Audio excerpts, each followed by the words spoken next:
Francia de 1995 que iba a comenzar en la ciudad bretona de Saint-Brieuc. La lluvia apareció en el prólogo y los grandes nombres fueron pasando sin que ninguno de ellos pudiera igualar el tiempo de Durán, que nunca había ganado una contrarreloj. Después de una larga espera, Jackie Durán se confirmó como el primer maillot amarillo del Tour de Francia de 1995. La primera etapa de aquel Tour se disputó entre las localidades de Nîmes y La Lyon con 233 kilómetros y medio de recorrido. Era demasiado pronto para que se produjeran ataques. Nadie lo permitía y el clima tampoco invitaba a ello. La llegada era bastante mala y al final hubo una caída de varios corredores, entre ellos Herminio Díaz Zabala. El corredor italiano Fabio Baldato del equipo MG se impuso al sprint en la primera etapa, superó a Jalabert y a Tujaparov. Jackie Durán de Castorama conservó el maillot amarillo. Tras él, en la clasificación general, se situaron Laurent Brochard y Thierry Laurent. La segunda etapa de aquel Tour entre Perros-Guirec y Vitré vivió el abandono del campeón de Francia, Eddy Chinier del equipo GAN. Jalabert era el virtual líder al imponerse en el sprint bonificado del kilómetro 144. Los corredores se aproximaban a la meta. Más que las escapadas, el verdadero peligro de aquel principio del Tour eran las caídas. Había muchos corredores y muchos nervios y eso provocó que algunos ciclistas acabaran en el suelo. El italiano Mario Cipollini llegó el primero a la meta, seguido muy de cerca por Giovanni Lombardi y Tujaparov. Jalabert se confirmaba como el nuevo líder gracias a los 10 segundos de bonificación que había obtenido. El equipo de la ONCE era uno de los favoritos para ganar la tercera etapa del Tour. Era una contrarreloj por equipos y que se disputó entre las localidades de Mayenne y Alençon, con 67 kilómetros de recorrido. Los corredores del equipo Lewis marcaron los mejores cronos intermedios en el kilómetro 22 y 42. El equipo Banesto quedó tercero a 59 segundos de la Lewis.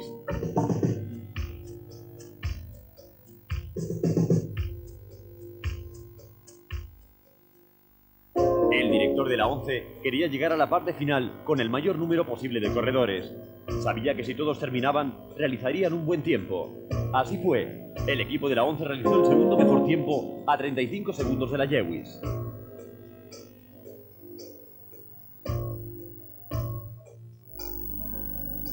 Cuarta etapa entre Alençon y Le Havre de 162 kilómetros con 5 puertos puntuables de cuarta categoría. A 2 kilómetros para la llegada, el belga Sami Morels pinchó y se fue contra las vallas. Provocó una caída múltiple.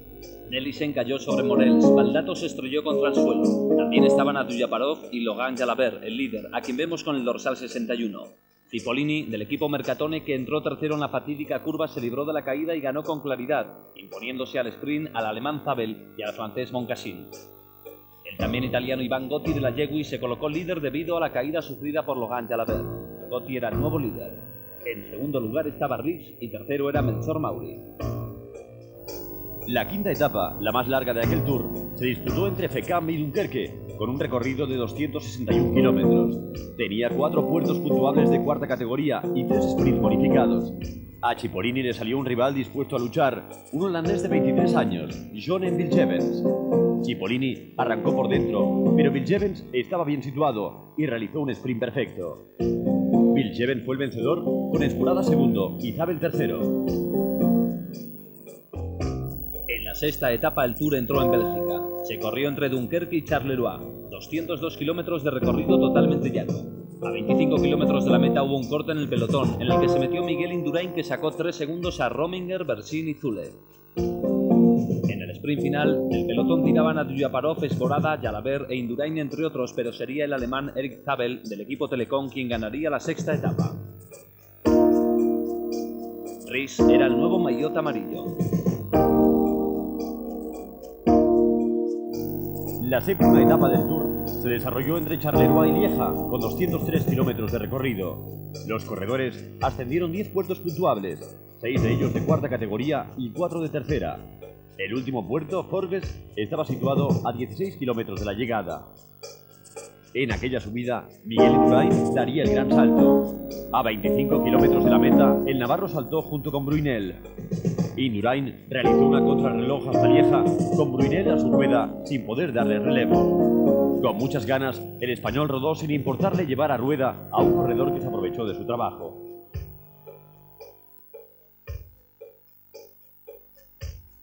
En el último momento, Brunel adelantó al corredor del Banesto, adjudicándose la victoria de la etapa y pasando al primer puesto de la general.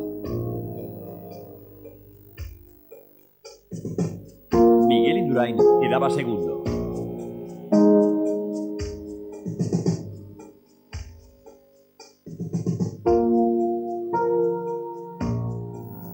La octava etapa era una contrarreloj individual de 54 kilómetros entre las localidades belgas de Huy y Seraing. Bajo un calor asfixiante en condiciones muy parecidas a las del año anterior en Bergerac, Miguel Indurain conseguiría su 9º triunfo contrarreloj en el Tour. Ries, del equipo Jewish, con el dorsal número 18 al pasar por el tercer punto cronometrado iba primero por delante de Rominger y Bersin, aunque Indurain aún no había pasado por allí. Logan Jalabert hizo un gran esfuerzo. Después reconocería que llegó muerto a la meta. Era la primera vez que realizaba una contrarreloj tan larga. Ries, con un ritmo trepidante, doblaba a Melchor Mauri. El corredor catalán hizo una sensacional carrera y sería el segundo español mejor clasificado en la etapa. Fue quinto. Esta era la llegada de Eugeni Bersin. Fue cuarto en la clasificación de la etapa. Aunque estaba contento con su resultado, confesó haberlo pasado muy mal durante la primera parte de la etapa, ya que el casco le había molestado mucho. A pesar de todo, el corredor de la Jewish sería tercero en la general. Tras la llegada de Zule, aparecerían los primeros clasificados en la general.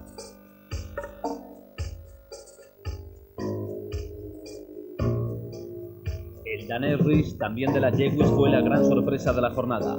Aunque Miguel Indurain había marcado siempre los mejores tiempos, en el kilómetro 49 a 5 para la meta, Ries le aventajaba en 5 segundos.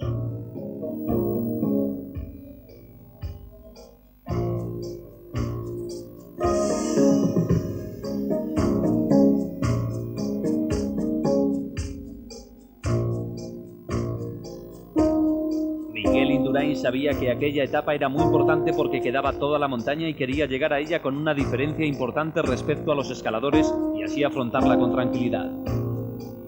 Ries recuperaba fuerzas. Miguel Indurain empleó 1 hora 4 minutos y 16 segundos en recorrer aquella distancia.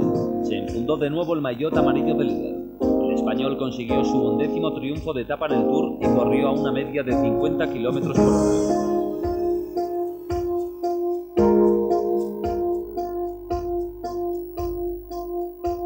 En la clasificación general, Miguel Indurain era el primero, seguido de Ries, Bersin y Brunel. Tras un día de descanso, se inició la 9ª etapa entre la Gran Bonnard y la Plagne. Alex Zule sería junto a Miguel Indurain la estrella de la etapa. Indurain estuvo apoyado magníficamente por todo el equipo Banesto. Bersin atravesaba problemas.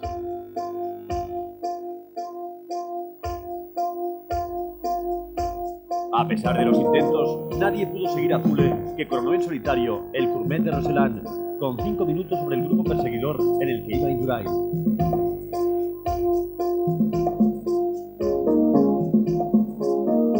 Ya en la ascensión a la Plagne, todos los corredores bailaban al son que marcaba Alex Zule, excepto Pavel Tonkov, que intentó atacar en las primeras rampas. El grupo en el que iba Indurain se encontraba a 4 minutos 49 segundos del líder de la etapa. Cuando faltaban aproximadamente 12 kilómetros para llegar a la meta, el corredor navarro, vestido con el maillot amarillo, forzó el ritmo y dejó atrás al pelotón. Miguel Indurain conseguía superar a Pavel Tonkov. Este, impotente, vio alejarse al maillot amarillo sin poder seguir el ritmo del corredor del Banesto. Indurain estaba a 4 minutos 3 segundos de Alex Zule.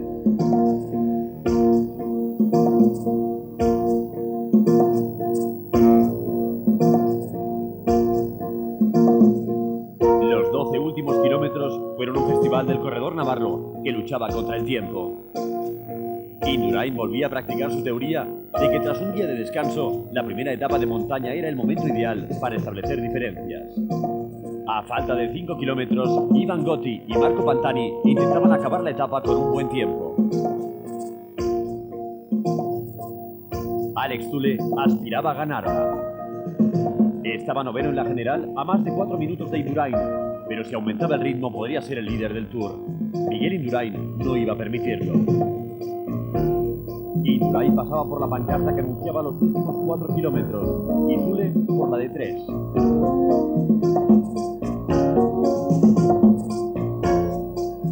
En aquel momento, Indurain estaba a 2 minutos y 44 segundos del corredor de la 11.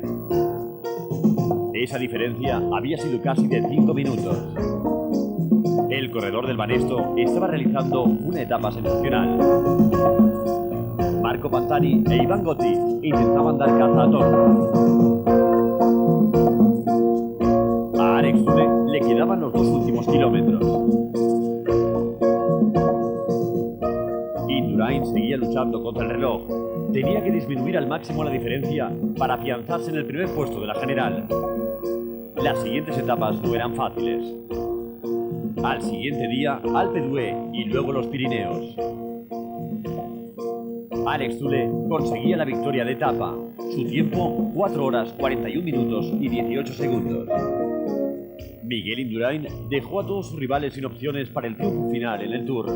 Alex Zule era la única alternativa. ¿Dónde estaban Riggs, Rominger, Bertin, Brunel, Muño o Jalabert? De todos ellos, el que quedó mejor clasificado fue Tony Rominger. Entró en 7º lugar a 6 minutos y 5 segundos de Zule.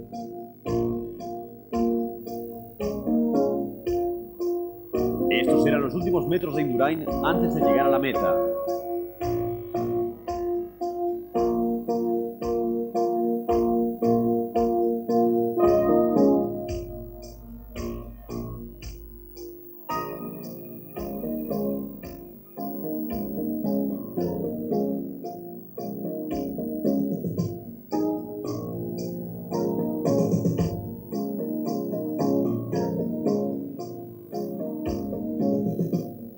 Llegó 2 minutos y 2 segundos después que Alex Zule. Tonkov lo hacía a 4 minutos y 11 segundos y se colocó en el 8º puesto de la general a 11 minutos y 11 segundos del líder.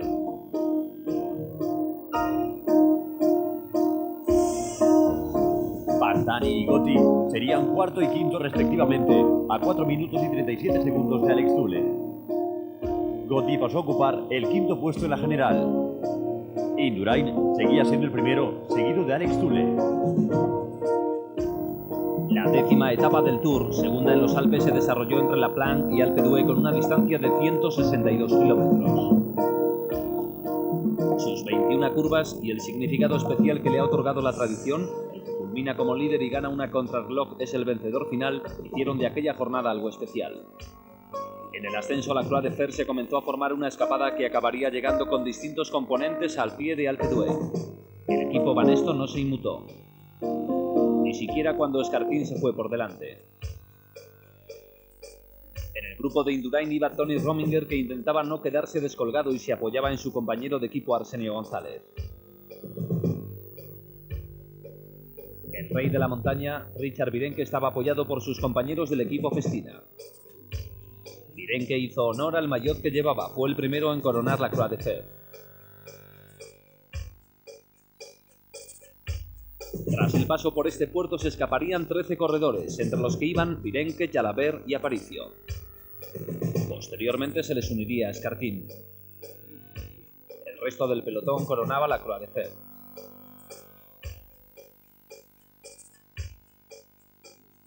Durante el descenso, el equipo Carrera trabajó para Pantani y este consiguió salir y superar incluso al grupo de escapados.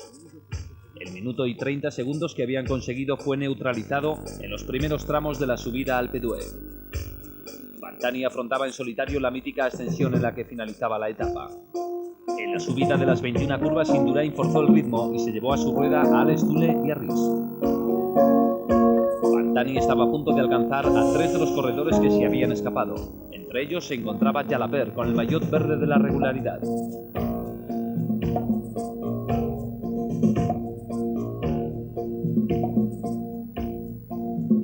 El equipo Banesto trabajó duro para Miguel Indurain, que todavía seguía el ritmo que marcaban sus compañeros. Era prudente, sabía que Pantani es un gran escalador y estaba en su terreno. Si trataba de seguirle podía costarle caro. Pantani llegaba hasta la rueda de Jalabert, los había alcanzado. Tan solo quedaba un corredor por delante, Ivan Gotti. Si lo superaba, sería cabeza de carrera. Pantani estaba a punto ya de alcanzar a Ivan Gotti.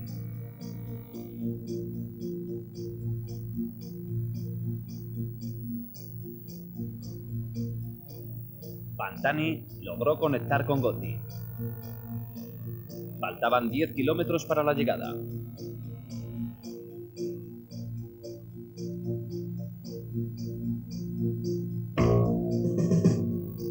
Rhys de la Jewish imprimía un buen ritmo en la escalada. No le costó demasiado alcanzar a Virenque, Jalabert y Escartín, que iban por delante del grupo de Indurain, pero bastante alejados de Pantani. Miguel Indurain tuvo que reaccionar al ver que se quedaba descolgado del grupo perseguidor, en el que había corredores de la categoría de Rhys, Virenque o Jalabert. Incrementó el ritmo como si estuviera en terreno llano. No podía dejarlos irse. Alex Zülle salió a rueda del corredor navarro. En las dos primeras victorias de Indurain en el Tour, en el 91 y 92, Miguel salió de amarillo de la cima y acabó vencedor en París. En el 94 también se cumplió la tradición.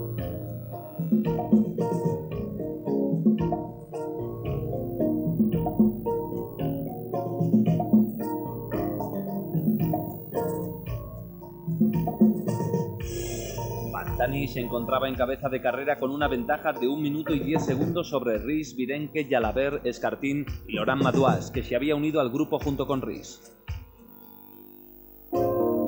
Miguel Indurain y Alex Zülle estaban a 20 segundos de este grupo y a 1 minuto y medio de Pantani. Indurain, que tiraba de Zülle, no tardaría en alcanzar al grupo. El corredor de la 11 rompió el pronóstico de quienes afirmaban que en Alpe d'Huez iba a reventar después del extraordinario esfuerzo del día anterior en La Planche. A Pantani le quedaban solo 4 kilómetros.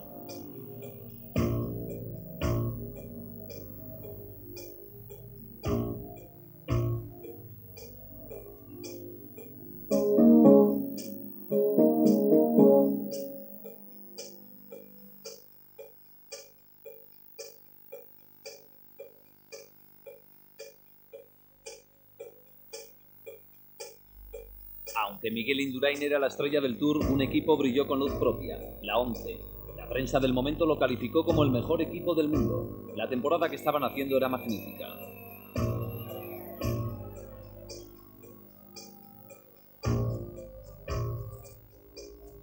A pesar del tremendo esfuerzo que realizaba Indurain, no conseguía arrancarle segundos a Marco Pantani, que en solitario marchaba triunfalmente hacia la meta con una diferencia de 1 minuto y 32 segundos respecto al grupo perseguidor.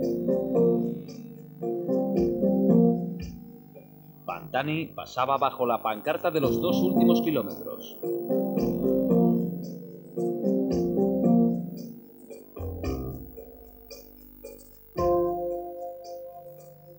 Indurain, Zülle y Rhys, los 3 mejores del Tour hasta el momento, luchaban contra las pendientes de Alpe d'Huez.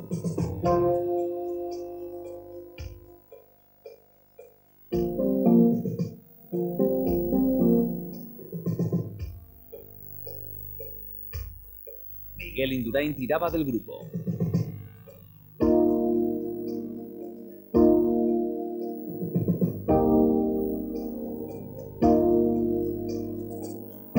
Marco Pantani estaba a punto de cruzar la meta en solitario. Marco Pantani consiguió la victoria a pesar del último despiste.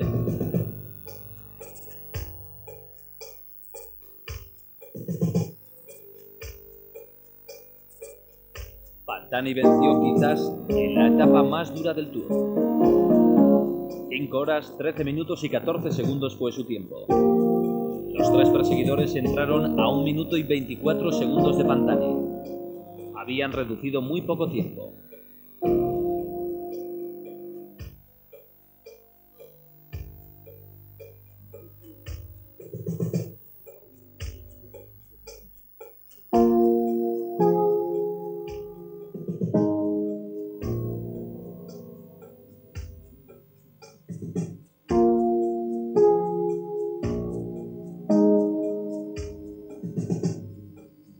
En la general, Indurain seguía comandando el Tour de Francia. Pantani no entraba ni entre los 6 primeros a pesar de su victoria. La 11ª etapa, que partía de Bourg-du-Sanz y llegaba a Saint-Étienne, fue el primer contacto con el macizo central. En los 199 kilómetros de recorrido había 4 puertos puntuables. El último, el de la Croix de Chambornet de tercera, estaba a 18 kilómetros de la meta. En el kilómetro 57, 8 corredores saltaron del pelotón. Por detrás, el trabajo lo hacía el equipo Banesto.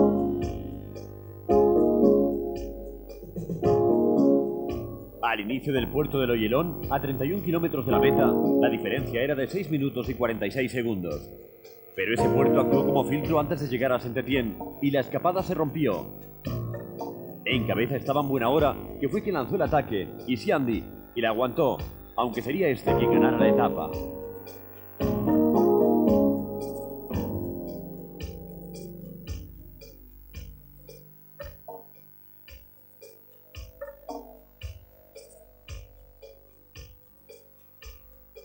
El tercero en llegar a la meta fue Aldag, del equipo Tech.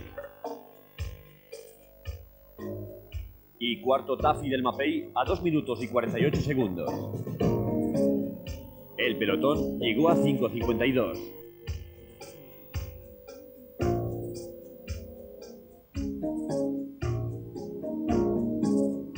No había cambios en la general. Miguel Indurain seguía de líder. La 12ª etapa entre Saint-Étienne y Mende tenía 222 kilómetros de recorrido. Los 140 supervivientes que se mantenían en carrera afrontaron 4 puertos. La escapada del día comenzó a gestarse en el kilómetro 24 de carrera. Atacó el italiano Dario Botaro del equipo Lewis y Jalabert salió a por él. Melchor Mauri los cogería unos kilómetros más tarde. A nadie le preocupaba esa escapada, que en el kilómetro 75 tendría 3 acompañantes más: Neil Stephens, Andrea Perón y Massimo Podenzana.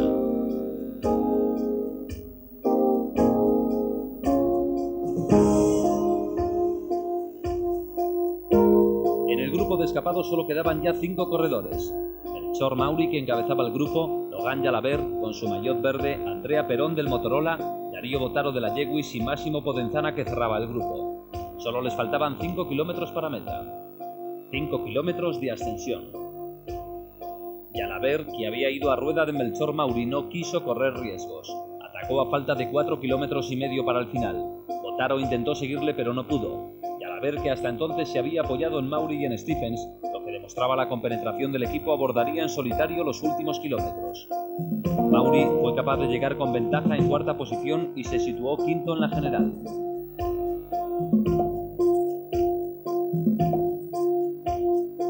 A falta de 3 kilómetros para meta, el pelotón en el que viajaba Miguel Indurain intentaba rebajar tiempo.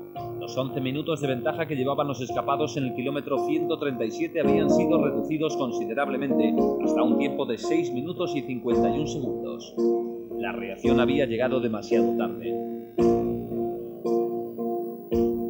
En el grupo de Indurain, ya sin opciones de ganar la etapa, atacaba Pantani. Indurain se movió, y con él Ries y Zule. Zule tuvo muchos problemas en la etapa debido a una contractura en la pierna derecha.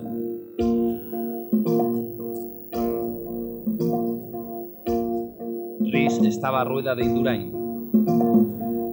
El danés estaba interesado en distanciarse de Alex Zule. En la clasificación general, Zule era segundo y Ries tercero.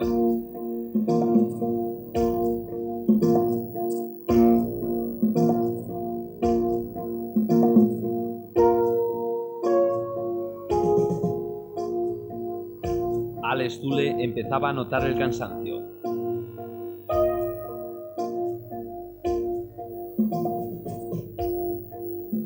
El francés Logan Jalabert estaba a 1 kilómetro para la meta. Logró la 3ª victoria para su equipo, la 11, en aquel Tour.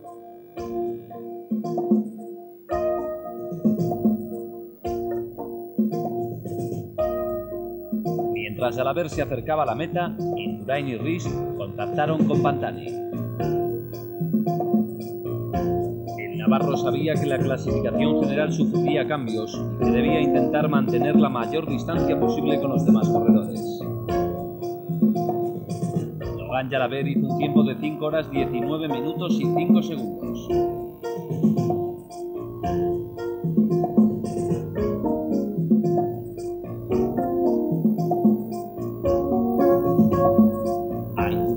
Pantani y Rhys solo les faltaba 1 kilómetro para llegar a meta.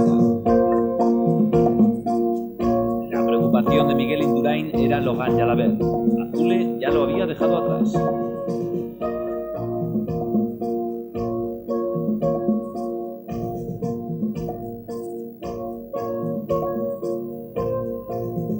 A pocos metros de la meta, Rhys, que iba detrás de Indurain, lo adelantó.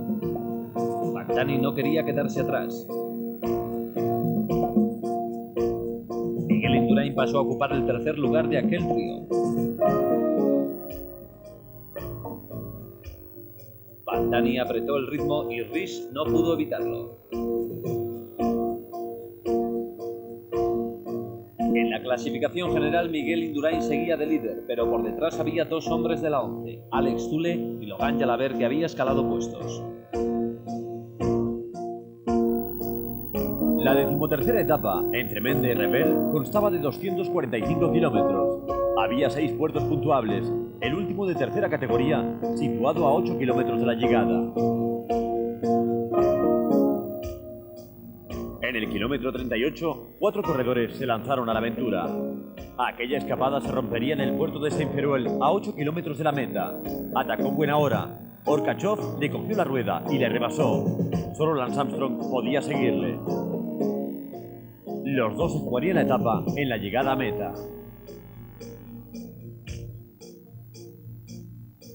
A Banesto no le preocupaban los escapados, pero controlaba el pelotón.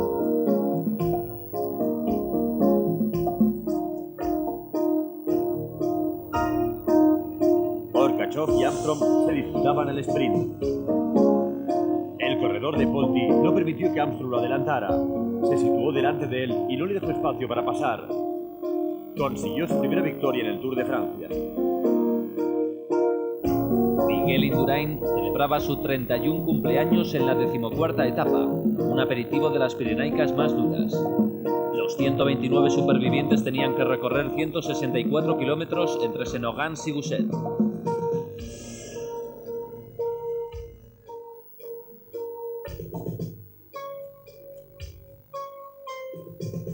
Antes de llegar a la cima de Port de l'Hers, Marco Pantani ya se había colocado en cabeza. El corredor italiano se quedaba solo en cuanto se movía en la montaña. Su estructura física le permitía ascender con una facilidad que dejaba a sus rivales sin opción.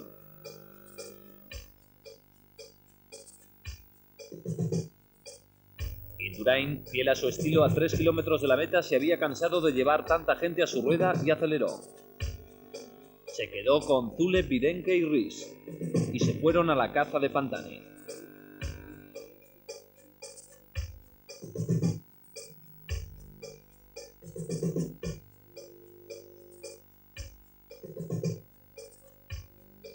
...48 segundos eran los que separaban al corredor en cabeza del grupo perseguidor al paso por la cima de Port de l'Hers. Esa diferencia siguió aumentando en el descenso. Rominger comenzaba su calvario. Los Pirineos nunca se le habían dado bien al suizo. Indurain frenó su marcha, lo que permitió que el grupo principal tuviese más efectivos. Todos los hombres importantes de la prueba estaban en él. Pantani seguía en solitario con una ventaja que no preocupaba al corredor navarro, ya que estaba situado en 8º lugar de la general a más de 12 minutos. Logan Madouas, corredor del equipo Castorama, saltó tras Marco Pantani. Era segundo y estaba realizando un magnífico ascenso en solitario. Banesto comandaba el grupo perseguidor. Tras Miguel Indurain, Alex Zülle. La diferencia con Pantani era de 3 minutos y 16 segundos. Rhys intentaba escaparse de Indurain y Zülle. El corredor de la Yegui se encontraba en 4º lugar de la general a 6 minutos justos de Indurain. Pero el navarro, seguido como siempre por Zülle, dio alcance a Rhys. Con ellos iba Iván Gotti, que continuaría así hasta la meta. Marco Pantani logró su segundo triunfo en aquel Tour y demostró a toda la afición que era el mejor escalador.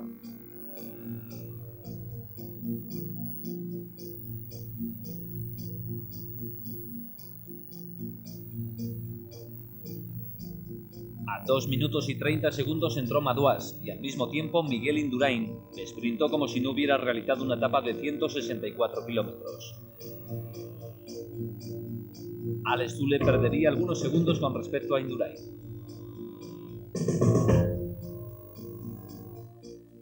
Tras una jornada de descanso, se inició la 15ª etapa del Tour entre Saint-Girons y Cauterets de 206 kilómetros.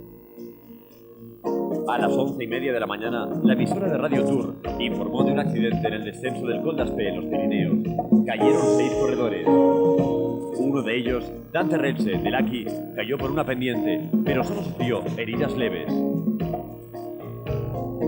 Fabio Casartelli no fue tan afortunado. A las 3 de la tarde se anunciaba el fallecimiento del campeón olímpico, que dejaba esposa y un hijo pequeño. El deslucido protagonista de aquel día fue el corredor francés Richard Virenque. Protagonizó una escapada en el Pays de Sur que le dio la victoria de etapa.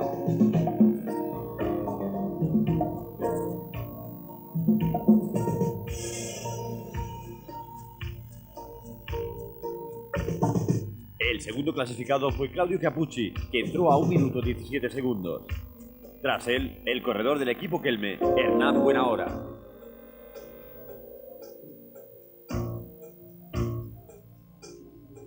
Indurain fue sexto en la etapa y perdería 5 segundos con respecto a Riggs.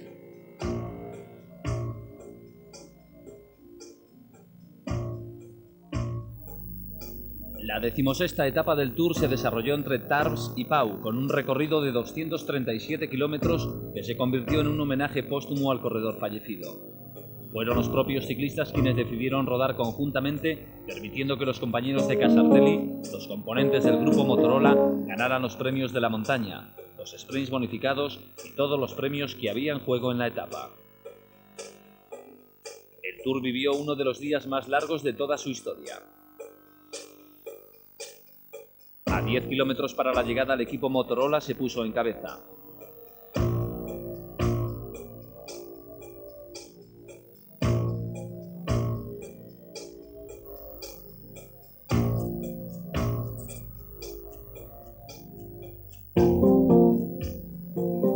Y a 2 kilómetros para la meta, el pelotón dejó que los compañeros del fallecido se fueran. Lance Armstrong, Stephen Sword, Andrea Perón, Álvaro Mejía, Steve Bauer y Frankie Andrew. Tan solo Perón se adelantó unos metros a sus compañeros con el fin de conseguir la victoria para Fabio Casartelli. El pelotón respetuosamente se mantenía a unos metros de distancia. Fue una llegada muy emotiva.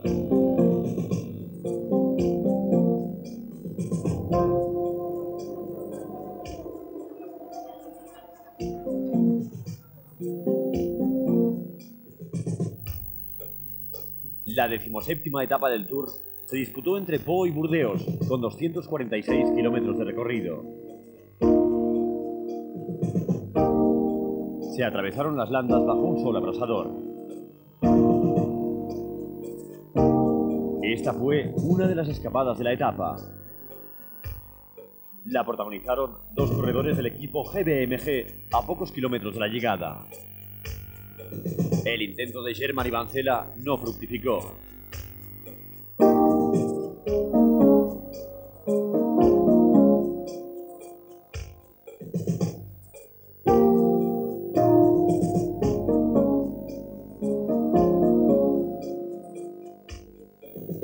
El pelotón, otra vez compacto, llegaría unificado a la meta. Los corredores se disputaron la victoria al sprint. Entre los que encabezaban aquel grupo se encontraba el alemán Erik Zabel, que se impuso superando a Abdullaparov y a Stefano Colagé, que fue el tercero en la meta. Zabel se estaba haciendo un hueco entre los mejores del mundo. Aquella fue su segunda victoria en la prueba tras el triunfo logrado en Charleroi. Miguel Indurain mantuvo sin problemas el maillot amarillo.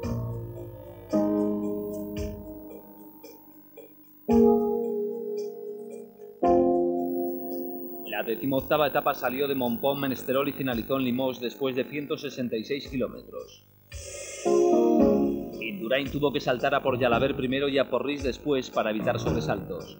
Sus compañeros de equipo también se dedicaron a controlar la carrera después del salto de Stephens. Aquella etapa parecía peligrosa. Tras una fallida escapada de Puño, Colagé, Siandri, Fabrigato, Bernard y Manzoni se produjo otra que sí fructificó. El El segundo grupo en intentarlo estaba compuesto por Ferrigato, Siandri, German, Lely, Tafi, Ekimov, Armstrong, Dufault, Robin, Brunel, Senyalta y Baker. La escapada prosperó sin problemas hasta tener 5 minutos de ventaja sobre el pelotón. De ese grupo saltó Lance Armstrong del equipo Motorola. Salió con mucha fuerza como ya lo hiciera en Verdun en el Tour de 1993 cuando ganó su primera etapa en la competición francesa, aunque en aquella ocasión se impuso a un pequeño grupo de corredores. El resto de los escapados no pudo seguirle y el norteamericano del equipo Motorola continuó en solitario hasta llegar a la meta.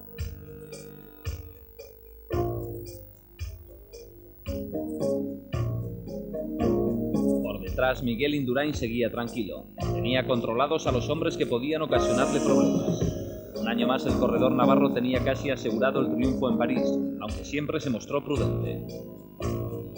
En los últimos metros, antes de llegar a meta, Lance Armstrong miró hacia atrás un par de veces. Cuando estuvo seguro de que nadie le privaría del triunfo, elevó un brazo hacia el cielo con el dedo índice hacia arriba. Le dedicaba su victoria a su compañero fallecido, Casartelli. Luego levantó el otro brazo. Entró con ellos en alto y besando hacia el firmamento. Motorola le regalaba otro triunfo a Casartelli, pero este ganado a base de coraje.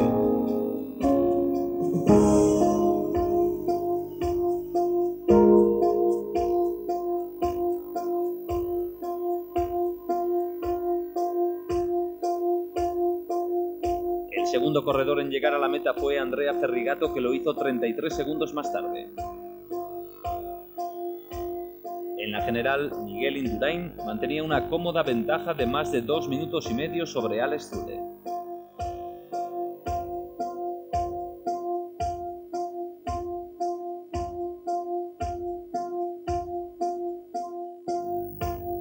La penúltima etapa del Tour de Francia de 1995 fue una contrarreloj individual de 46 kilómetros y medio que tuvo por escenario el lago de Bassivière.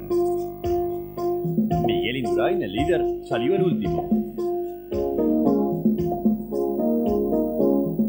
Estos fueron los últimos metros del corredor suizo Tony Rominger. Empezó tranquilo y cada vez fue a más. Realizó un tiempo de 58 minutos 39 segundos, lo que al final de la jornada le supondría el tercer puesto. El maillot verde, el corredor del equipo 11, Logan Jalabert, iba a conseguir sin discusión el premio de la regularidad. Rich, el corredor danés del equipo Lewis, fue el único que quedó a menos de un minuto de Miguel Indurain.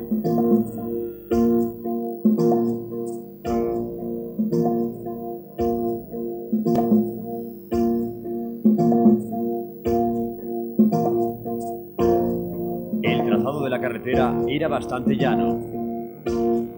Jalabert luchaba por arrebatarle el tercer puesto a Riggs. Alex Zülle, el corredor suizo de la 11 y segundo clasificado de la general, a su paso por el segundo punto cronometrado en el kilómetro 22, hizo 46 segundos más que Indurain. El corredor navarro llevó una media de 48 kilómetros y medio por hora. Marcó el mejor crono en el kilómetro 10. Solo Riggs se le acercó a 10 segundos. En el kilómetro 22 la diferencia ya era de 27 segundos. Logan Jalabert, en el primer punto de control, iba a unos 20 segundos de Indurain. En el kilómetro 22 ya tenía un minuto de diferencia con el corredor de Banesto. Su marca fue de 59 minutos y 32 segundos. Consiguió el séptimo lugar en la etapa y el cuarto en la general.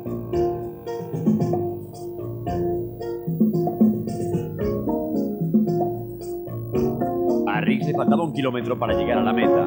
En el tercer punto de control ya había perdido 29 segundos con respecto a Indurain. El corredor de la 11, Alex Zülle, fue cediendo tiempo en relación al líder. En el tercer control la diferencia era ya de 1 minuto y 10 segundos. Riggs ocupó el segundo lugar en la clasificación de la etapa con una marca de 58 minutos y 22 segundos. 48 segundos más que Indurain.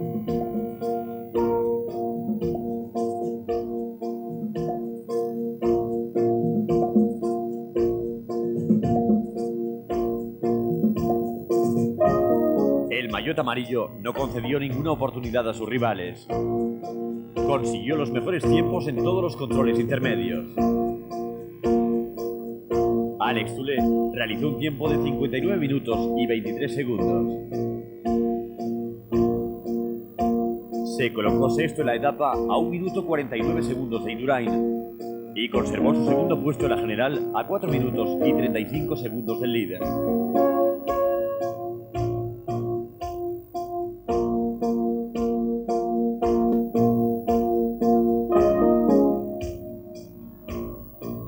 Miguel Indurain ganó la 19ª etapa del Tour de Francia de 1995 y con ello consolidó su primer puesto en la general. Después de 57 minutos 34 segundos, el navarro confirmó lo que todo el mundo sabía: era de nuevo el campeón del Tour.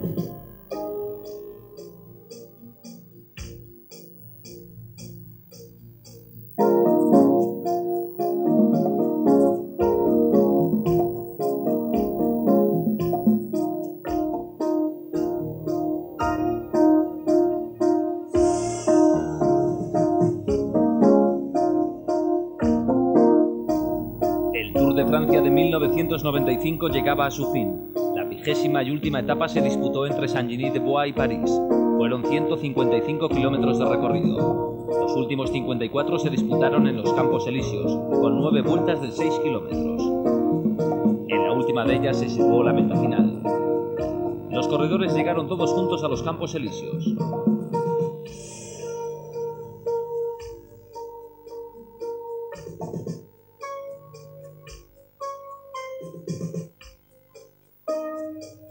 Muy pronto se produjo una escapada que protagonizaron Barcela, Ouchakov, Kasputis, Serpellini, Mejía y Brochard. Brochard se quedó.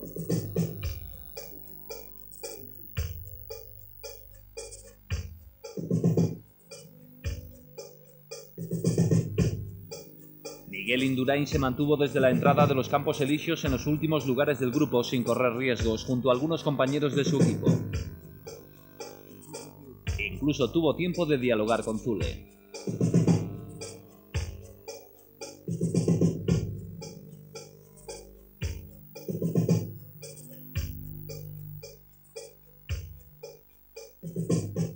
Los relevos funcionaron y la escapada llegó a tener medio minuto, lo suficiente para que solo los cogieran a 700 metros de la llegada con el impulso final del equipo Polti.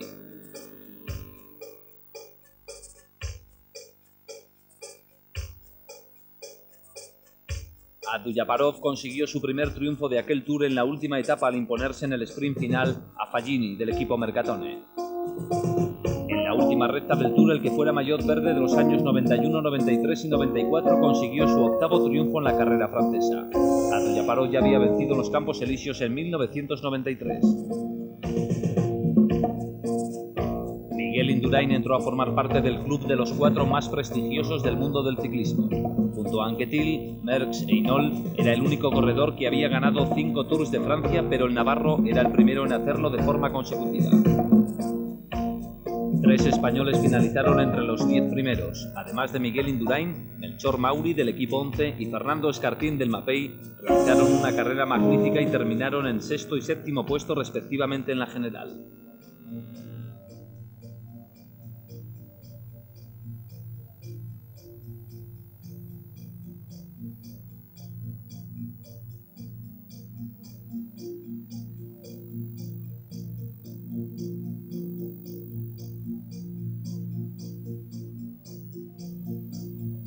En la etapa, Abdujaparov fue el vencedor, Panini el segundo y Lombardi tercero.